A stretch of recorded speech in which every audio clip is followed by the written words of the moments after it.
In July 1776, a formal separation from the British Crown felt like the start of an inevitable triumph. The declaration was read in city squares, promising a future of self-government and equality that seemed within reach. By December, that optimism was replaced by a fight for basic survival. Washington's army was a collection of farmers and blacksmiths retreating across New Jersey, leaving bloody footprints in the snow while enlistments ticked toward a year-end expiration. They were retreating from a professional military machine. The British possessed the most disciplined infantry and the most experienced officers in Europe, all trained to fight in the rigid, coordinated formations of traditional warfare. Standing toe-to-toe against that machine meant certain destruction. To keep the rebellion alive, American commanders had to stop fighting on British terms. Standard military doctrine in the 18th century assumed that winter effectively ended the fighting season. Nature provided a truce, as frozen roads and ice-choked rivers were considered impassable for a heavy army. George Washington knew his time was running out. By New Year's Eve, his army would legally cease to exist as soldiers' contracts ended, leaving the Revolution without a force to defend it. He chose Christmas night to cross the Delaware. A massive storm brought swirling sleet and freezing rain, turning the river into a chaos of jagged ice that would have grounded any traditional campaign. The army then endured a 9-mile march through a blinding whiteout. The storm that should have stopped them actually provided a perfect screen, muffling the sound of their movement from the Hessian garrison resting in Trenton. By the time the sun rose, Washington had turned the environment itself into a tactical asset. He used the very conditions the enemy relied on for protection to deliver a total surprise. In the South, the British operated on a single, predictable assumption. American militia units were untrained civilians who would break and run the moment they saw a bayonet charge. Daniel Morgan understood this bias better than anyone. He was being pursued across South Carolina by Banastre Tarleton, a British cavalry officer known for his relentless, often reckless aggression. Morgan placed his troops in 3 staggered lines on a cattle field, with a river at their backs. He ordered his front line to fire 2 volleys, then withdraw on purpose. This movement pulled the British into an uncontrollable pursuit. Tarleton rushed forward into Morgan's hidden regular infantry, and the American flanks snapped shut behind them. Morgan transformed the expected flight of his men into the engine of the plan. He engineered Tarleton's predictable aggression to trigger his own encirclement. On the western frontier, the standard rules for capturing a fort were simple. You needed a large army, heavy siege artillery, and time to starve them out. George Rogers Clark had none of those. In February 1779, he led 170 men through a completely flooded wilderness, wading waist-deep through freezing water and ice for days to reach Fort Sackville. When they finally reached the fort, the reality was grim. Clark was outnumbered and lacked the cannons necessary to breach the heavy wooden walls. This schematic shows how Clark bypassed the physical defenses. He had his men march in continuous loops behind a small ridge, carrying dozens of different flags to create the illusion of a massive arriving army. He paired this visual trick with frontier sharpshooters, who picked off British gunners through the fort's own firing slits. The combination of lethal accuracy and the sight of an apparently endless American force broke the British commander's will to resist. Clark took one of the most important positions in the West without a traditional siege. He secured the fort by targeting the mind of the man defending it. These victories shifted the strategic landscape. Trenton saved the Continental Army from dissolution, and the disaster at Cowpens unraveled the British Southern campaign, paving the road to the final surrender at Yorktown. Clark's success in the wilderness effectively secured the territory that would double the size of the future United States, stretching the new nation's borders far beyond the original 13 colonies. The Revolution eventually turned on a series of calculated gambles, led by commanders who studied the rigid systems of the British and found the specific cracks where those systems broke. It was won by the audacity to rewrite the rules. In the late 18th century, the British military operated with the mathematical precision of an industrial machine. It possessed the wealth of a global economy, the finest artillery on Earth, and a navy that controlled the oceans. That physical power was governed by a strict tactical doctrine. British officers spent decades studying warfare, relying on perfect order and the assumption that their enemies would meet them in traditional open-field formations. They fought by predictable rules, expecting a predictable victory. The American Continental Army in 1776 faced a different reality. Recruits lacked proper winter uniforms, shoes, and gunpowder. Many had never fired a musket. When these inexperienced soldiers tried to stand shoulder to shoulder against British regulars at Long Island and Kips Bay, they were driven back in a series of near-total defeats. This left American commanders with a terrifying calculation. If they stood and fought a conventional battle, their army would be annihilated. But if they continued to retreat to save their men, public support would evaporate, enlistments would expire, and the rebellion would quietly end. Survival demanded a radical shift. Outgunned and outmaneuvered, underdog commanders realized they could not beat the physical machinery of the British Empire. Instead, they had to target the minds driving it. They had to take the rigid assumptions and the strict traditions of the British military and turn those exact traits into fatal traps. British cavalry commander Banastre Tarleton operated on a specific assumption. He believed that untrained American militia were cowards who would automatically break and flee from a disciplined cavalry charge. His entire tactical approach relied on the expectation of American panic. At the Battle of Cowpens, American General Daniel Morgan used that arrogance as bait. Morgan positioned his men with a river at their backs, leaving them no escape route: fight or drown. But he didn't ask his raw militia to stand and fight to the death. He ordered them to fire exactly 2 aimed shots at the charging British, and then turn around and run away. It was a perfectly executed double envelopment. Tarleton saw the militia running, assumed they were panicking, and ordered an immediate attack. His forces surged forward into the empty space, straight into Morgan's hidden line of Continental regulars. The anvils stopped them cold, and the American flanks closed the trap. Tarleton's force was shattered in under an hour. We see this same psychological exploitation in naval warfare. When Commander Ignacio was tasked with defending an American river position, he deliberately halted the final construction of his fort. He left the defensive walls looking rough and entirely unfinished. From the decks of the approaching British fleet, the incomplete walls looked like a sign of poor preparation. Confident in their superior firepower, the naval officers decided that one aggressive demonstration of strength would be enough to force a quick surrender. But the unfinished fort was bait. By rushing forward to claim an easy victory, the British ships abandoned their coordinated formations. They advanced straight into a section of the river governed by shifting sandbars and unpredictable currents, known only to local pilots. The British ended up fighting the river itself rather than the fort. Both Morgan and Ignacio understood their enemy's mindset. They actively leaned into their own perceived flaws, cowardly militia and incomplete walls, to project an illusion of weakness. That illusion triggered the fatal overconfidence of their enemies, causing them to abandon their discipline. British commanders were also bound by the military traditions of 18th century Europe. One of the most unbreakable rules dictated that armies paused major campaigns in the winter. Freezing temperatures and ice-choked rivers were considered too dangerous for large-scale operations. In December 1776, the elite Hessian garrison at Trenton relied on this tradition. They settled into winter quarters, comfortable in the belief that the freezing waters of the Delaware River formed an impenetrable natural shield between them and the Americans. George Washington knew his army would dissolve by the new year if he didn't secure a victory, so on Christmas night he ordered thousands of exhausted men into the freezing darkness to cross the Delaware. He launched this attack precisely because the enemy believed the weather made it impossible. 3 years later, British commander Henry Hamilton made the same miscalculation. Controlling Fort Sackville at Vincennes, Hamilton observed the winter rains that had flooded the surrounding plains for miles. Assuming the fort was entirely insulated by this freezing swamp, he sent many of his soldiers home until spring.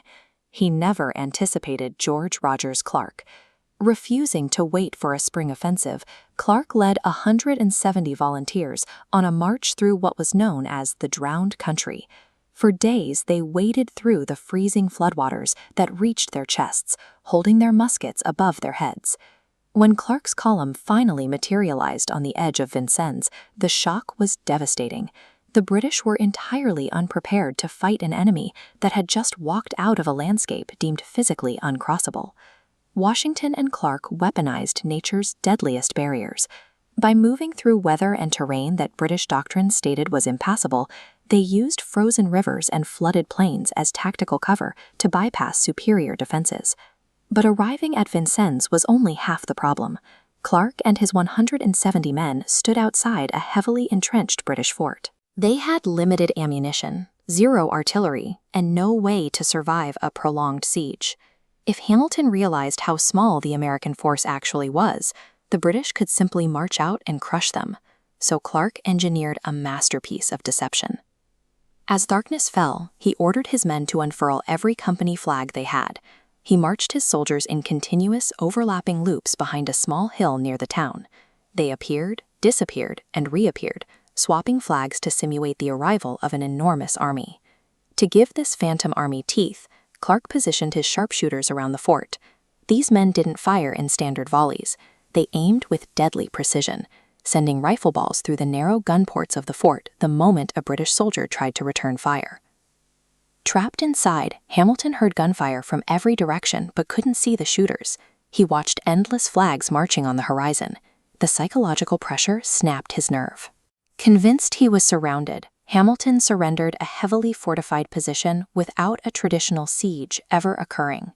These deceptions shifted the strategic reality of the war. Morgan's trap at Cowpens dismantled British control of the South. Washington's crossing at Trenton kept the Continental Army from dissolving, and Clark's capture of Vincennes secured the Northwest Territory, effectively doubling the land claim of the United States at the negotiating table. The British Empire possessed the numbers, the wealth, and the tactical manuals, but the greatest victories of the American Revolution were secured by commanders who realized that absolute certainty is a vulnerability. They didn't win by outgunning the British machine. They won by outthinking it, turning its own rigid assumptions into a fatal weapon. In 1776, the British Empire deployed the most lethal fighting force on Earth to North America. 30,000 veteran soldiers, backed by the world's greatest navy and endless supply chains, arrived to crush a rebellion led by farmers, blacksmiths, and merchants. The Continental Army was starving, mostly untrained, and had spent 6 months locked in a desperate, bleeding retreat. This document, the Declaration of Independence, made a staggering political claim. Asserting that 13 colonies were now sovereign states required ignoring the brutal military reality that those colonies possessed almost zero capacity to defend themselves against a global superpower. London planners viewed the war through pristine, abstract lines on this map, expecting to execute precise European campaigns. But those clean lines failed to account for a chaotic continent of dense forests and freezing mud, where abstract strategies broke down against the harsh frontier. To survive, a few unorthodox American commanders realized they did not have to match British firepower. They only needed to understand the rigid assumptions of the empire's military elite and weaponize those expectations against them. For centuries, European militaries followed a strict seasonal rhythm. When winter arrived, campaigns stopped. Armies entered winter quarters, trusting that freezing temperatures and impassable roads provided a natural, impenetrable shield against attack. In December 1776, the Hessian garrison occupying Trenton, New Jersey, relied heavily on that tradition. They felt completely secure behind the freezing Delaware River. General George Washington realized that their absolute certainty in the weather offered a rare, lethal opportunity.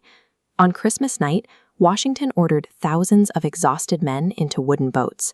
They navigated swift currents and crashing ice floes in total darkness. The crossing was so hazardous that experienced boatmen usually refused to attempt it. 2 years later, on the western frontier, George Rogers Clark faced a nearly identical psychological wall. British commander Henry Hamilton seized Fort Sackville and sent his allies home for the season. Hamilton assumed no enemy force could possibly reach him through the flooded, frozen wilderness of the Illinois country. Clark responded by leading 170 volunteers on a 180-mile march. For nearly 3 weeks, they waded through chest-deep, freezing floodwaters. The conditions were so severe that exhausted men had to be carried to prevent drowning. They finally arrived at the fort in Vincennes completely undetected. By forcing their men to endure conditions that professional soldiers considered suicidal, these commanders turned lethal environments into a tactical screen that hid their movements until it was too late. In the Southern Theater, British cavalry commander Bannister Tarleton operated on a different assumption.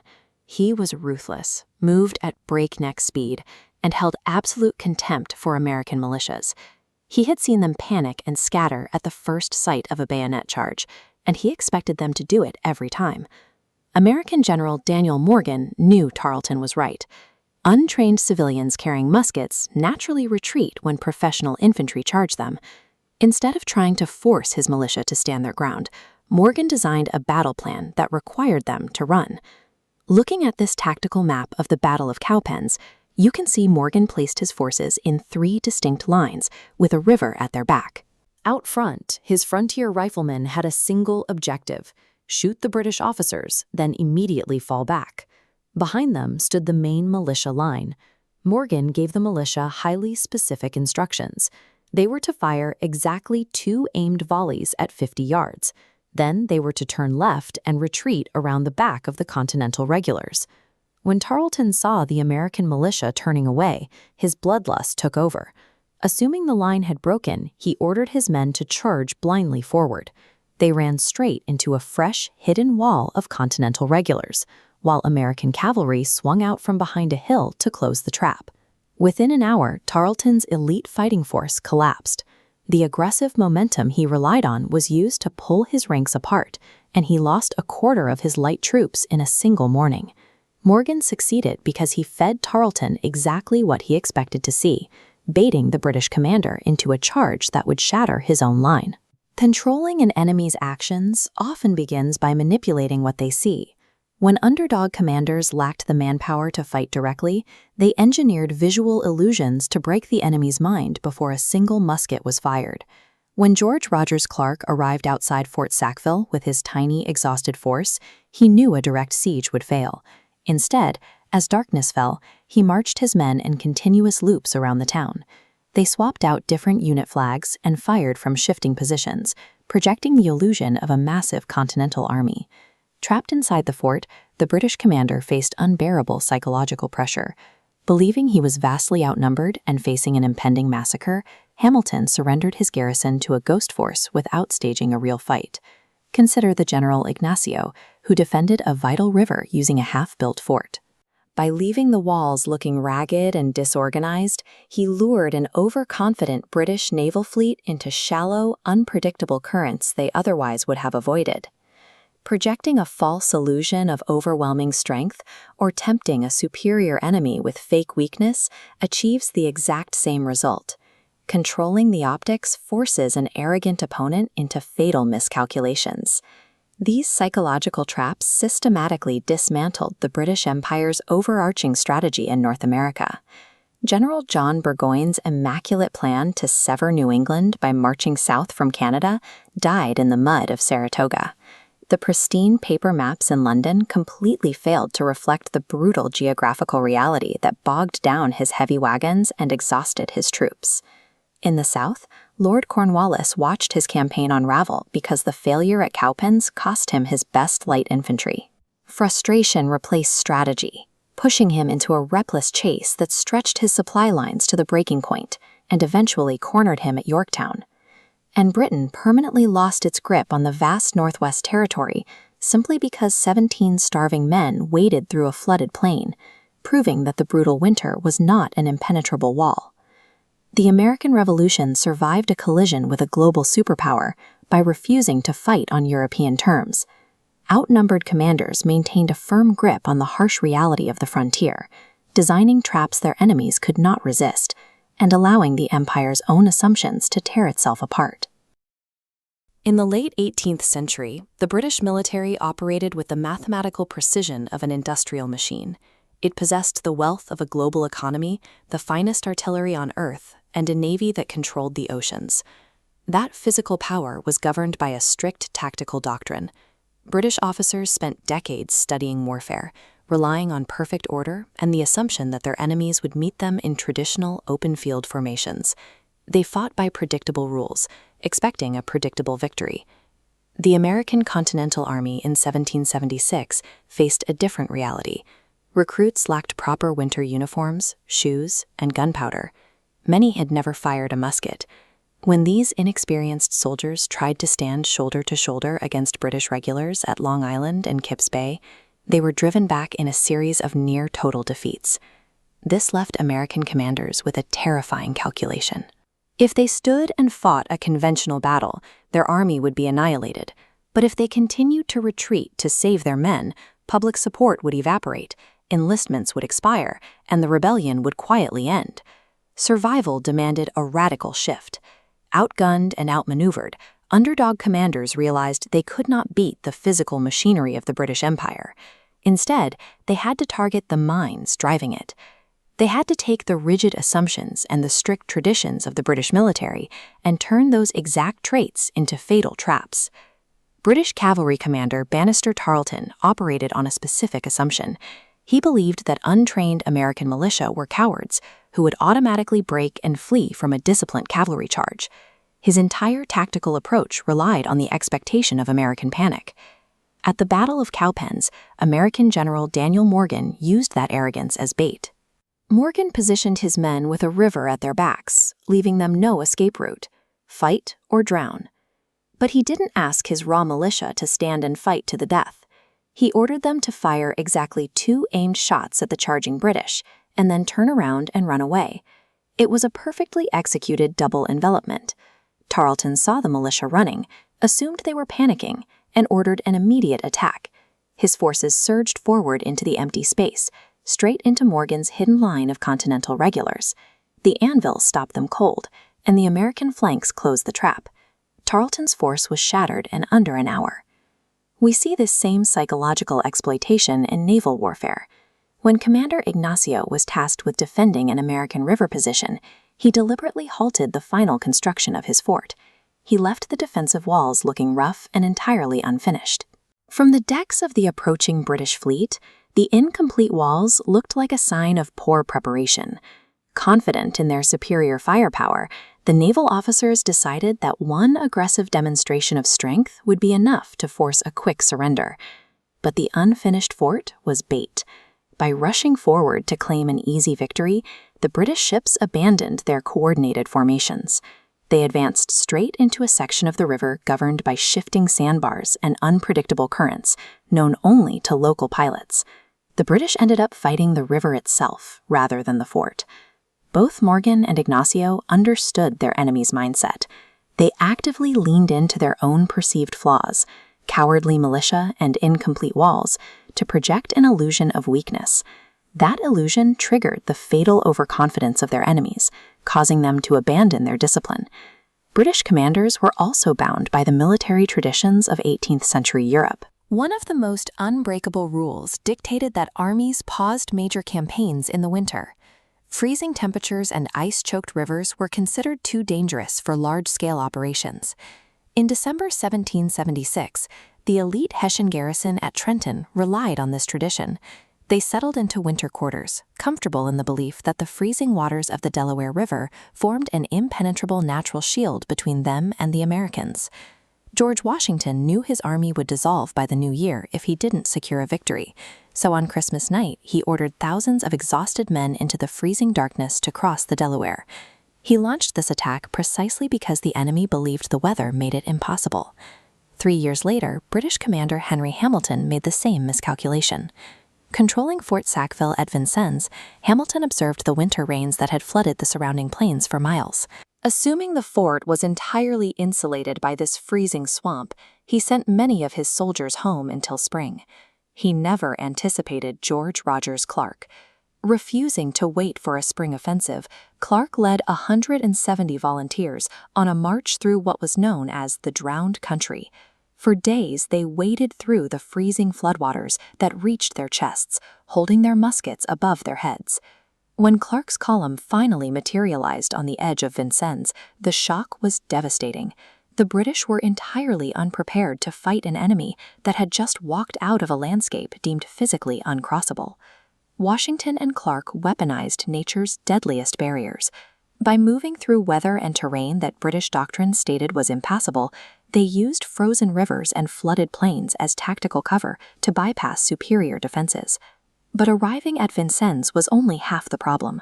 Clark and his 170 men stood outside a heavily entrenched British fort. They had limited ammunition, zero artillery, and no way to survive a prolonged siege.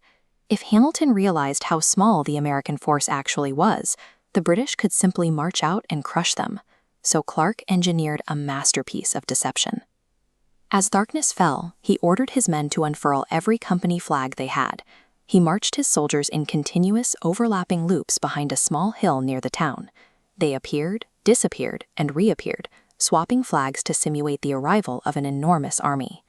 To give this phantom army teeth, Clark positioned his sharpshooters around the fort. These men didn't fire in standard volleys. They aimed with deadly precision, sending rifle balls through the narrow gun ports of the fort the moment a British soldier tried to return fire. Trapped inside, Hamilton heard gunfire from every direction but couldn't see the shooters. He watched endless flags marching on the horizon. The psychological pressure snapped his nerve. Convinced he was surrounded, Hamilton surrendered a heavily fortified position without a traditional siege ever occurring. These deceptions shifted the strategic reality of the war. Morgan's trap at Cowpens dismantled British control of the South. Washington's crossing at Trenton kept the Continental Army from dissolving, and Clark's capture of Vincennes secured the Northwest Territory, effectively doubling the land claim of the United States at the negotiating table. The British Empire possessed the numbers, the wealth, and the tactical manuals, but the greatest victories of the American Revolution were secured by commanders who realized that absolute certainty is a vulnerability. They didn't win by outgunning the British machine. They won by outthinking it, turning its own rigid assumptions into a fatal weapon. In the summer of 1776, Britain arrived in North America with one of the largest expeditionary forces of the 18th century. Thousands of professional soldiers and German auxiliaries landed in disciplined formations, backed by an armada that controlled the coastline. These were veterans who operated according to the strict, predictable rules of European warfare. Opposite this machine stood a continental army on the edge of extinction. These were farmers and laborers who lacked uniforms, shoes, and reliable weapons. By the time winter approached, many were marching with rags wrapped around their feet, leaving bloody footprints in the snow as they retreated. Against this dire military reality, the Declaration of Independence stood as a massive act of political defiance. It was an ideological challenge to the king, but it offered no physical protection against the professional army now occupying New York. The logistics were clear. Attempting to defeat the British Empire by matching their traditional discipline on an open field was a mathematical guarantee of total destruction. Desperate American commanders realized that survival required them to abandon the concept of honorable, conventional warfare. They had to stop fighting the war Britain expected. This was the adoption of asymmetric strategy, weaponizing a small, mobile force against a massive, rigid opponent that could only move in predictable patterns. Instead of trying to hide their lack of formal training and equipment, American leaders decided that the appearance of colonial incompetence would become their most effective weapon. In early 1781, Brigadier General Daniel Morgan applied this logic at a cattle pasture in South Carolina. He faced Banastre Tarleton, a British commander leading an elite force of regulars and dragoons.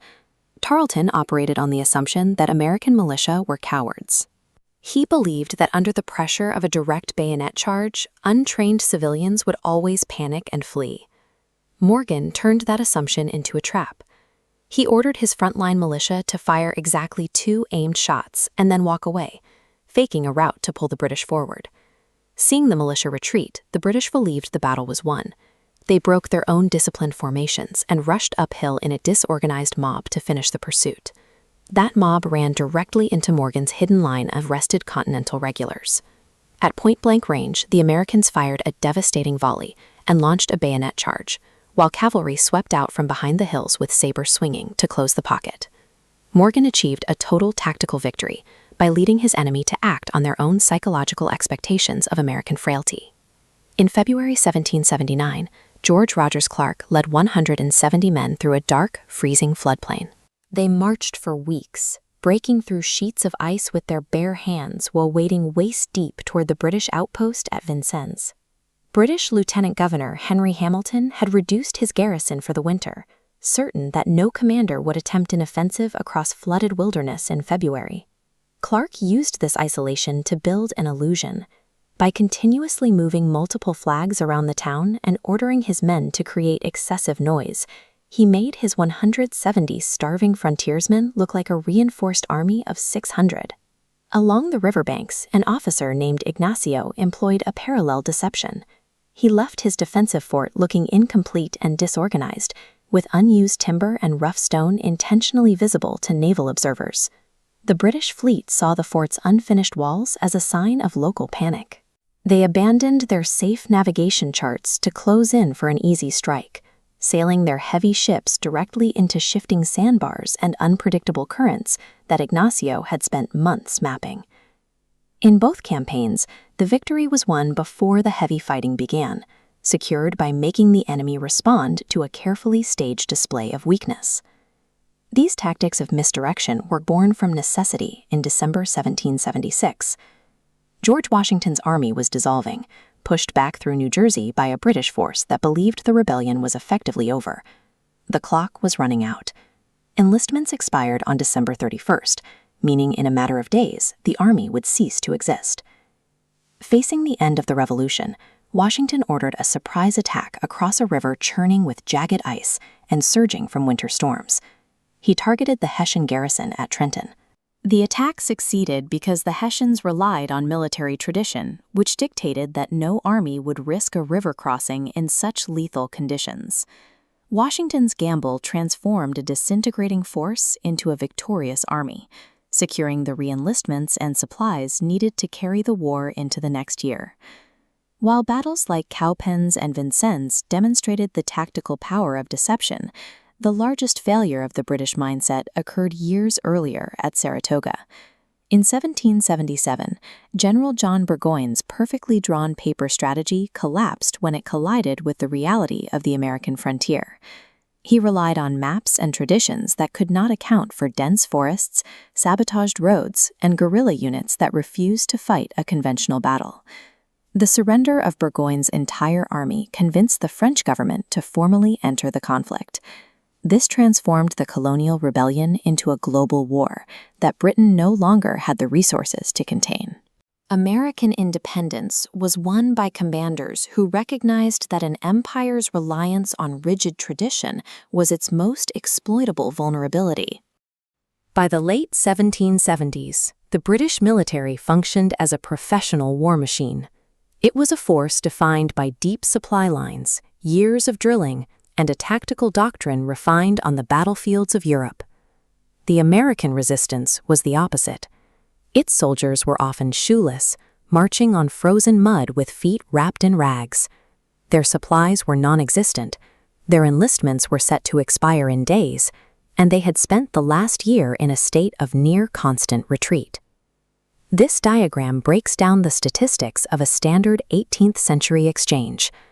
A British regular could fire 3 aimed shots a minute, and their bayonets provided a reach advantage that untrained militia could not match.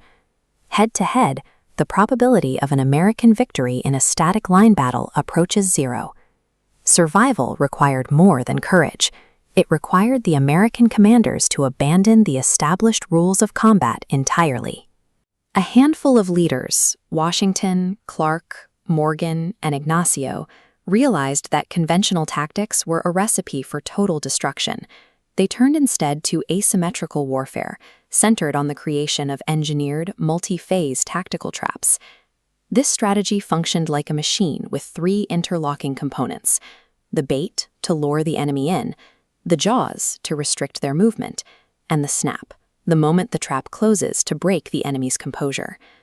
Rather than trying to overpower the British Empire, these men built mechanisms that forced the empire to destroy itself. In the 18th century, European military tradition was rigid. It relied on predictable seasonal patterns and formal maneuvers, which created massive psychological blind spots for British officers. At Trenton and Vincennes, commanders like Rall and Hamilton operated under the winter assumption. They were certain that the brutal weather acted as a natural shield, making an American attack impossible. At Cowpens, Bannister Tarleton relied on the militia assumption.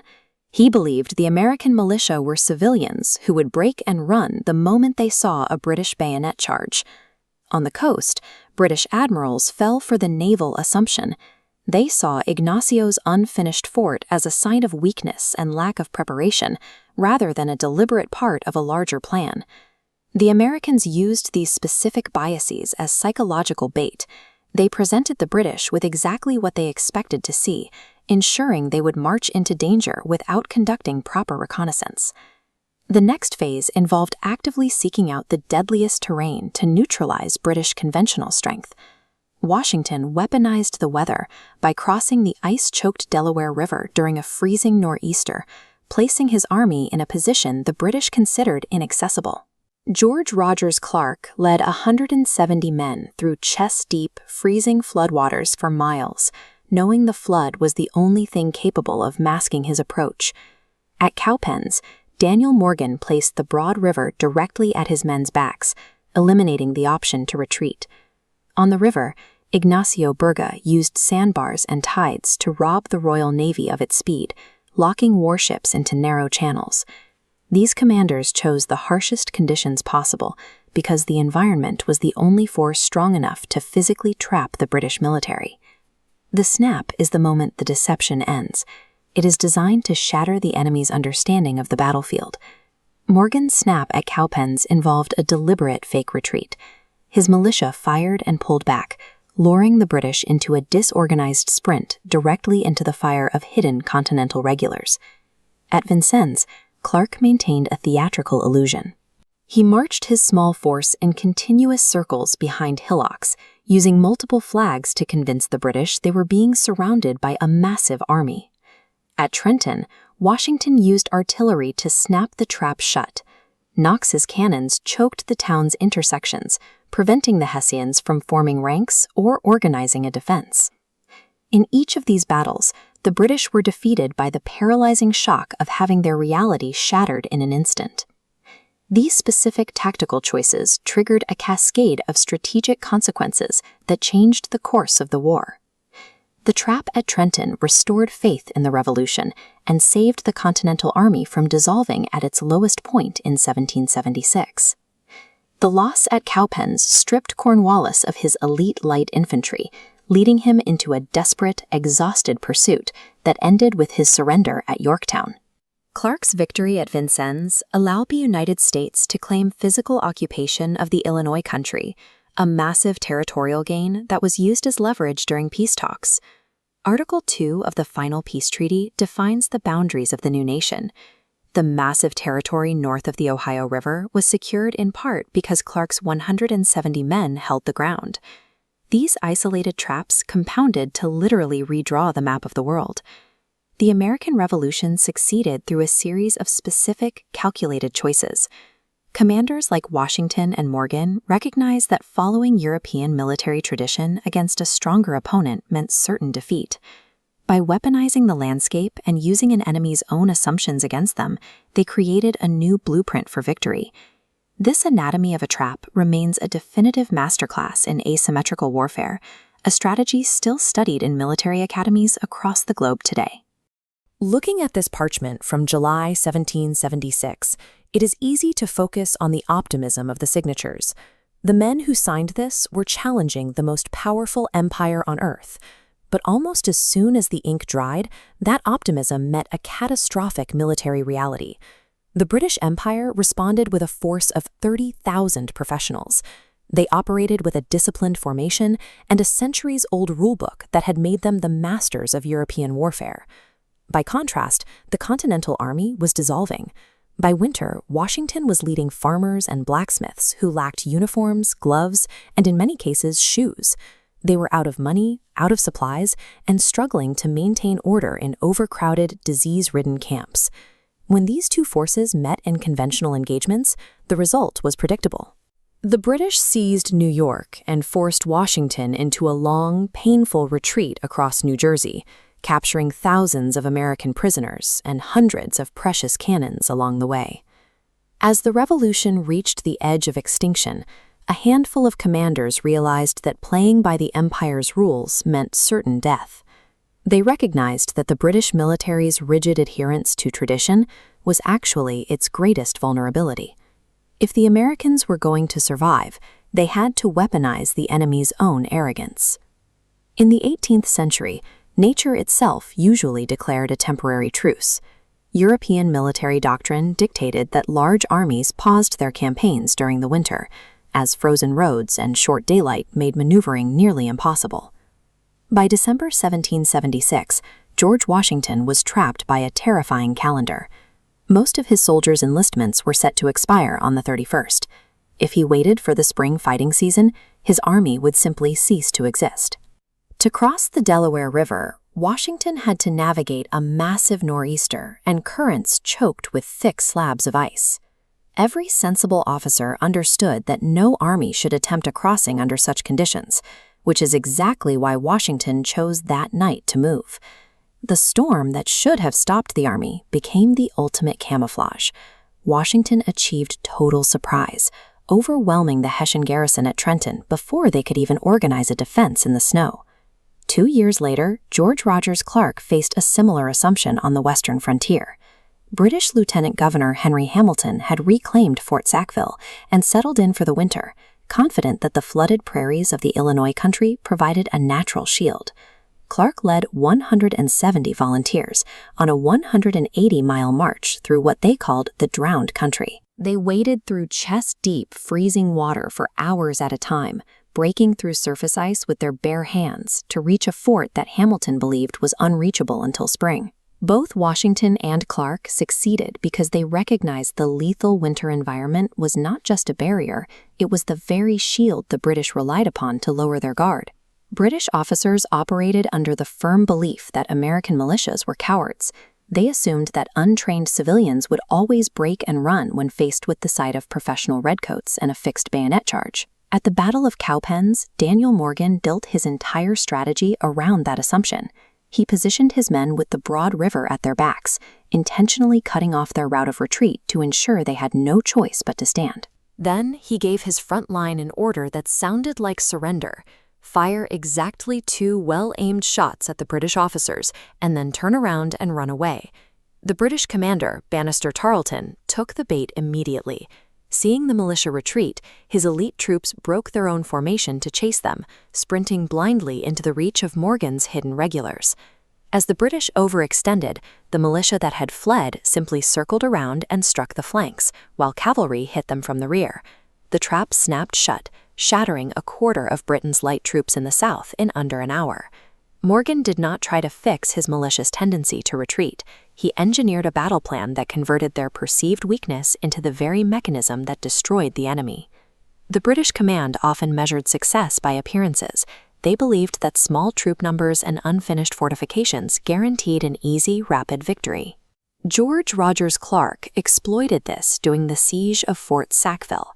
He ordered his exhausted, starving men to unfurl every flag they carried and march in continuous, overlapping loops behind a small ridge of hills. To the British watching from the ramparts, the endless stream of banners suggested a massive relief army had arrived. Tricked by a loop of 170 men, Hamilton surrendered the fort without Clark ever having to fire a single cannon. This same psychological trick worked on the coast, where a commander named Sacnon Ignacio defended a river fort that was barely half finished. He deliberately left scaffolding in place and piles of timber scattered around the walls to make the structure look disorganized and vulnerable.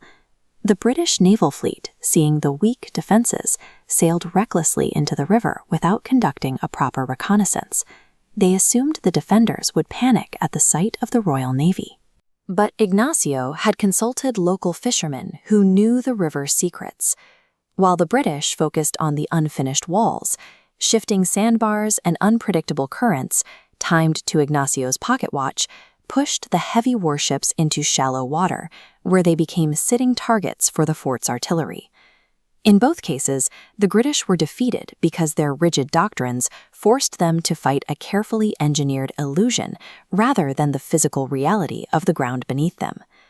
These unconventional victories secured the map. By refusing the Empire's rules, commanders prevented the revolution's collapse.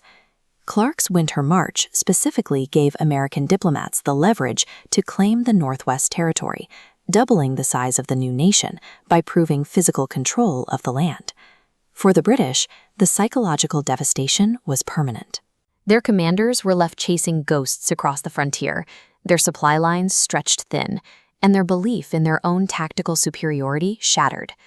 The legacy of Washington, Morgan, Clark, and Ignacio is a warning about the limits of traditional military power.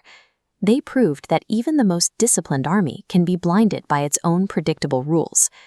Their campaigns demonstrate that deficits in money, numbers, and professional training can be overcome by lateral thinking and an intimate understanding of the landscape.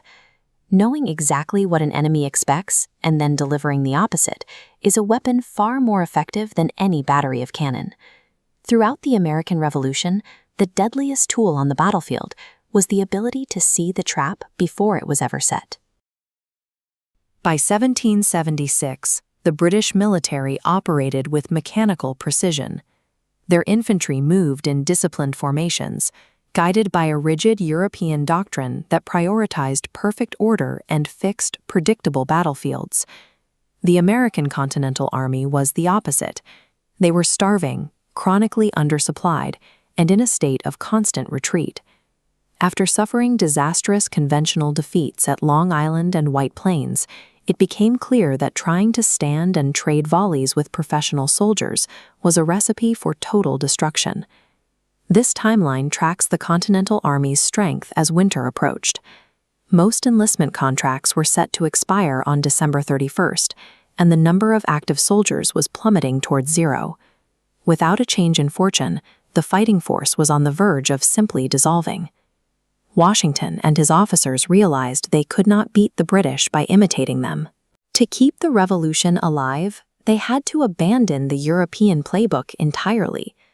They began to look at their own disadvantages, their amateur status, their smaller numbers, and even the freezing weather, and look for ways to turn those liabilities into weapons. European military tradition usually dictated a pause for the winter. Commanders relied on safe, predictable routes and established supply lines, effectively declaring a temporary truce with nature. George Washington weaponized that expectation of safety. On Christmas night, he launched a strike against Trenton by crossing an ice-choked Delaware River during a blinding nor'easter. He chose that specific moment because he knew no professional British officer would expect an attack in conditions that were essentially suicidal. On the frontier, George Rogers Clark pushed this logic even further. He led 170 men on a 180-mile march through the Illinois wilderness, wading through freezing, chest-deep floodwaters in February to reach the British stronghold at Fort Sackville. In the South, a commander named Ignacio applied this environmental strategy to fortifications. He intentionally left the walls of his river fort unfinished and rough. When the British Navy arrived, they focused their fire on the incomplete stone structures, failing to notice the shifting river currents and sandbars that were gradually pulling their warships out of formation. These commanders stopped viewing the environment as an obstacle to be avoided.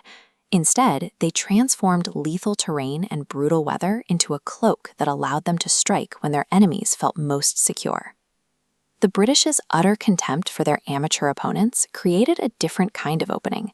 Their assumption that the Americans were too weak to fight led to a recurring lack of caution. At Fort Sackville, Lieutenant Governor Henry Hamilton believed winter and his superior position provided total protection. He was so confident that Clark's ragged force couldn't reach him that he sent his Native American allies home for the season, significantly reducing his garrison's strength. Clark turned his small numbers into a psychological weapon. He had his men march in repeating circles behind the hills, holding multiple flags high to create the illusion of a massive army. Hamilton, blinded by his own assumptions, surrendered the fort without Clark firing a single musket volley. This strategy reached thermometer peak at the Battle of Cowpens. American General Daniel Morgan faced bloody Banastre Tarleton, a commander whose aggressive reputation and desire for a quick slaughter blinded him to the possibility of a trap. Morgan based his entire defense on his own army's greatest flaw: the fact that his untrained militia would almost certainly panic and run the moment they saw a British bayonet charge. This schematic shows Morgan's solution. He told the militia to fire 2 shots and run, using their retreat as bait. Thinking the Americans broke, Tarleton charged the center, where hidden regulars and cavalry closed the flanks, completely surrounding the British. Morgan won one of the most lopsided victories of the war, not by wishing his militia were professional soldiers, but by accepting their limitations and building a plan that relied on them. These victories were the specific turning points that forced the British to rethink their entire approach to the war. Washington's strike at Trenton saved the Continental Army from dissolving and demonstrated to the world and potential allies like France that American leadership could execute a complex offensive campaign. At Cowpens, Morgan's trap destroyed a quarter of Cornwallis's elite light troops. The loss triggered a frustrated, desperate pursuit across the Carolinas that eventually forced the British to the coast at Yorktown, where the war finally ended. Clark's flooded march secured the Illinois country for the Americans. As this map shows, the territories north of the Ohio River were formally ceded by Britain at the Treaty of Paris, doubling the size of the original 13 colonies. The American Revolution was won by leaders who realized that when facing impossible odds, their greatest weapon was the enemy's deeply held belief that the Americans were already beaten. Between 1776 and 1781, the American Continental Army was dissolving. Short on food, ammunition, and basic winter clothing, these men often found themselves marching through chest-high, freezing floodwaters in a desperate struggle simply to survive another week. Across the battlefield stood the exact opposite. The British Empire fielded a well-funded, highly disciplined military machine, governed by centuries of refined European warfare traditions.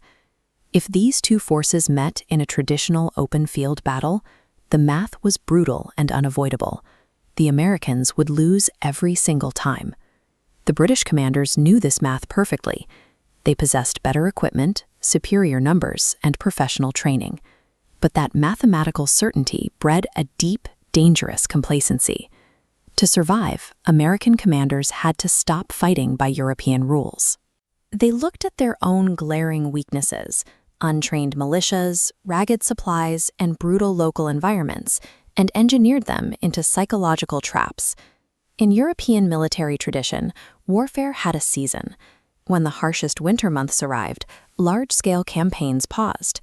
British and Hessian commanders occupying North America followed this exact rule.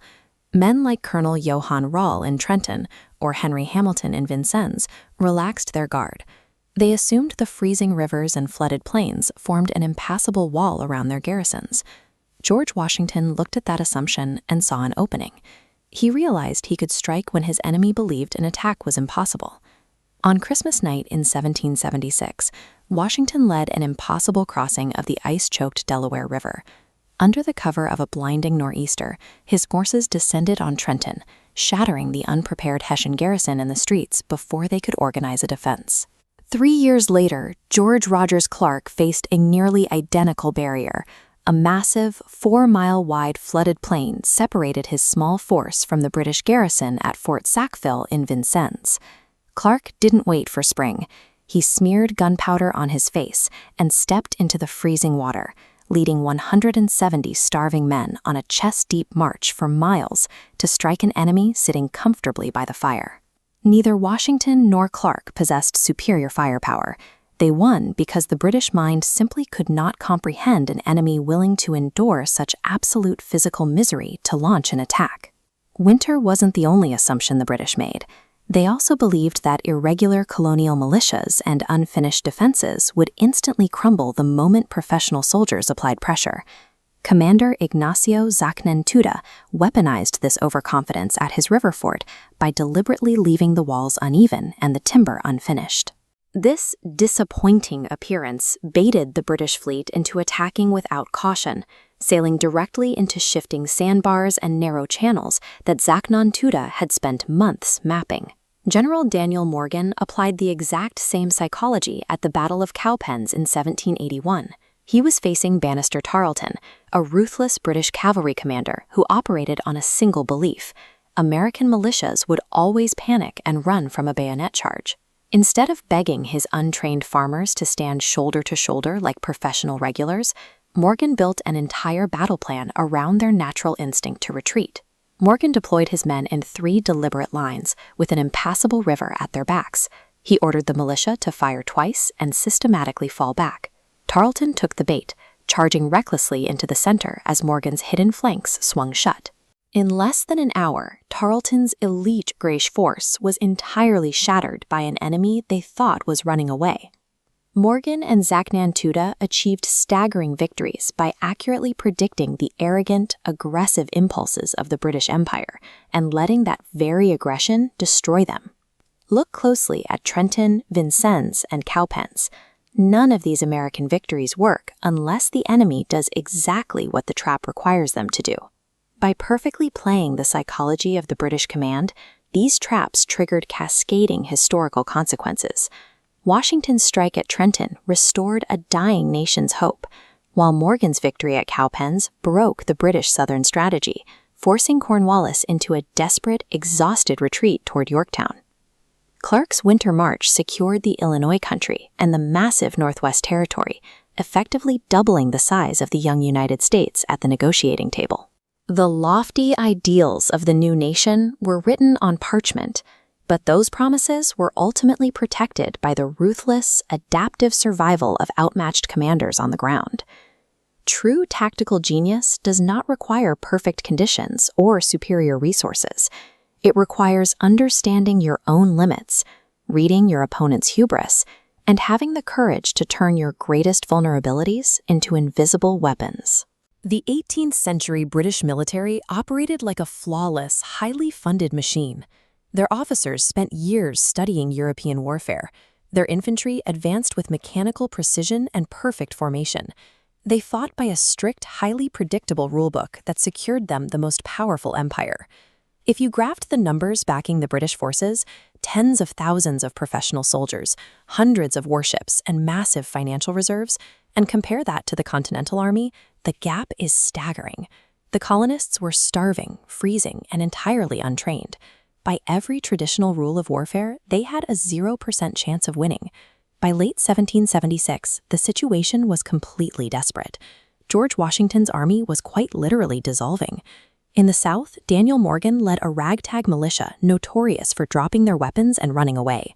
And on the western frontier, George Rogers Clark commanded a mere 170 exhausted, starving men. To survive, these underdog commanders realized a harsh truth.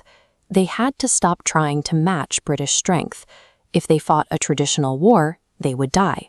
Instead, they had to target the single glaring flaw built directly into the empire's military machine: its own arrogance and rigid predictability. In late 1776, British commanders settled into comfortable winter quarters across New Jersey. According to European military tradition, harsh winter weather and impassable rivers acted as a natural shield. They assumed the fighting season was over and expected their enemy to quietly wait for spring. Washington did not have until spring. The vast majority of his soldiers' enlistments were set to expire on December 31st. Without a victory, his army would shrink to a fraction of its size. Looking at the British positions, he realized their absolute certainty in a winter pause was an exploitable weakness. Look at the physical barrier the Delaware River presents in winter. Thick slabs of floating ice, freezing, unpredictable currents. Every sensible officer knew an army should never attempt a river crossing during a severe blizzard on Christmas night, which is exactly why Washington decided to do it. The strike on Trenton was a brutal, grueling march, but the actual battle was decided almost instantly. Because the Hessian garrison felt entirely protected by the weather, they were caught completely unprepared. Washington's artillery seized the town's intersections before the highly trained mercenaries could even form their traditional defensive lines. Washington did not win at Trenton by outfighting the enemy. He kept the revolution alive by attacking precisely when military tradition dictated an attack was impossible. A few years later in the Southern Theater, Brigadier General Daniel Morgan faced a different kind of British assumption. He was being aggressively pursued by Bannister Tarleton, a British cavalry commander, who firmly believed that untrained American militia would panic and flee at the absolute first sight of a bayonet. Morgan knew his men better than anyone. He knew that if he forced his militia to stand and trade volleys with professional British regulars, they would break. So instead of fighting their nature, he accepted it and built an entire battle plan around a highly coordinated retreat. Take a look at this tactical map of the Battle of Cowpens. Morgan places a river directly behind his forces so they cannot completely escape. Then he arranges his men in 3 staggered lines. He explicitly tells his front line of militia to fire exactly 2 shots, and then turn around and run away. Watch how the trap springs. The militia fires and runs. Tarleton sees exactly what he expects to see: American cowards fleeing. The British break their disciplined formation and charge blindly forward to slaughter the retreating men. They run straight into Morgan's hidden Continental regulars, while American cavalry swings around to crush their exposed flanks. By giving his enemy exactly the cowardly retreat they expected, Morgan weaponized Tarleton's aggressive arrogance, turning a perceived American weakness into a perfectly engineered annihilation. The British also judged reality strictly by traditional appearances. Commander Ignacio, a leader who studied the river's living memory, knew this. He left his fort unfinished, with uneven walls and rough cannon platforms, practically inviting the British Navy to underestimate him. While the British admirals trusted distant charts, Ignacio used their arrogant advance to lure them into shifting sandbars and channels he had mapped by watching the subtle ripples on the water. George Rogers Clark faced a similar British blind spot on the western frontier. The British commander at Fort Sackville felt secure behind his log walls. It was February, and the surrounding plains were entirely flooded. He believed an attack across those freezing marshes was physically impossible, so he dismissed his native allies and waited for spring. Clark committed fully to the absurd. Using the flooded, freezing weather as his ultimate cover, he led 170 exhausted men on a nearly 200-mile march. For the final stretch, his soldiers waded through chest-deep, freezing floodwaters, breaking through sheets of surface ice with their bare hands. When Clark's half-drowned soldiers finally reached Vincennes and opened fire, the British garrison was stunned. Because their commander had ruled out the possibility of a winter offensive, the fort was captured without a single American life lost in the assault. By willingly embracing physical suffering and choosing paths the Empire deemed impossible or beneath their dignity, these commanders rendered massive British fortifications utterly useless. These psychological traps triggered a strategic collapse for the British. Trenton saved the American cause at its lowest point. Cowpens shattered the British army in the south, forcing Lord Cornwallis into a desperate chase that ended in his surrender at Yorktown. And Clark's impossible march secured a territory that would eventually form 6 future states. The British military did not lose because they lacked firepower, funding, or training. They lost because they fought the war they expected to fight, while a few underdog commanders fought the war that actually existed. True strategic genius is rarely about wishing for superior strength. It is about taking a brutally honest look at your own capabilities, anticipating exactly what your enemy expects you to do, and designing a trap so elegant that your opponent destroys themselves without ever realizing it.